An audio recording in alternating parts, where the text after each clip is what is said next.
Congratulations on the win. It was a hell of a game for you guys. For 3 games in a row. Yeah. How Dark was talking about you before the game about all the other stuff you're doing now so well, defending, rebounding, chasing guys. Tonight you're knocking down under basket, chasing down, leading you long passes, running into extensions.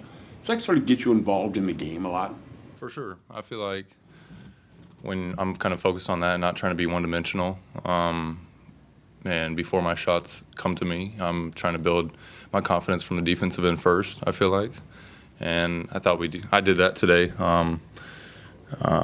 Right at the get-go, just running up and down the court, having the energy to kind of build that momentum, and then when the shots came, be able to knock them down and just kind of feel like I was already in a rhythm without shooting the ball. And I think that just comes, like I said, from the defensive end. I think the first time you got the ball, you took it right at Handsome and finished on a reverse layup under the basket, and that got you going. And the next touch, you made a wide-open three-pointer. Is that the kind of flow of the game that you're really talking about? Yeah, of course. I think that's kind of what I just said of finding the rhythm without my offense, I guess, is what I've been learning over the years.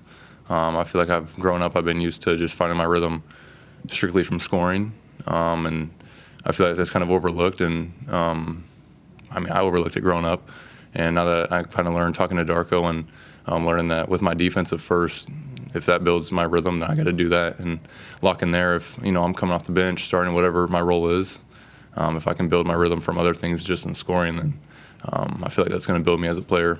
Has that changed then how you prepare? Like, are you looking at film differently, conversations differently in order to get those other aspects of the game involved in what you already bring to the table?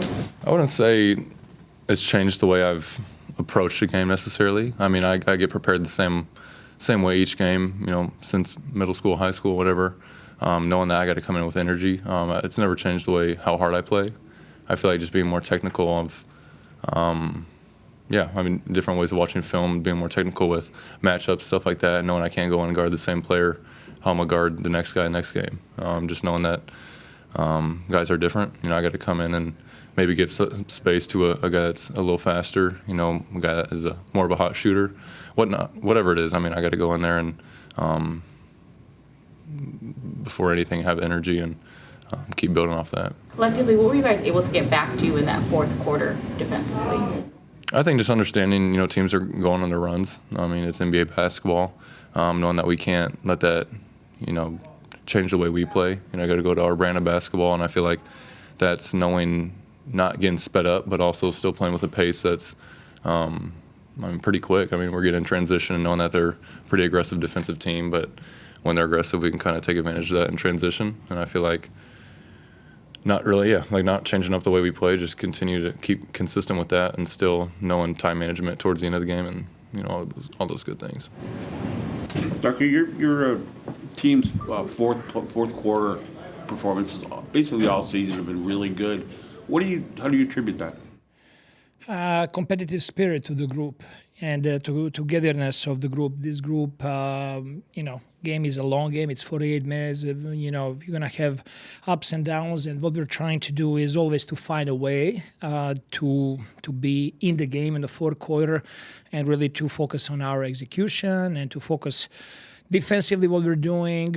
Obviously, we don't go in a game and have a same game plan over the whole game. And we're trying to make adjustments. Is that personnel? Is that coverages? Whatever we do, trying to find those best lineup and the guys that can close the game the right way. I thought that our guys did a really good job tonight. I know you look at guys like Scotty and Quick and Brandon, but Gradey and Sandro tonight really, I thought, turned the game for you guys the way they played.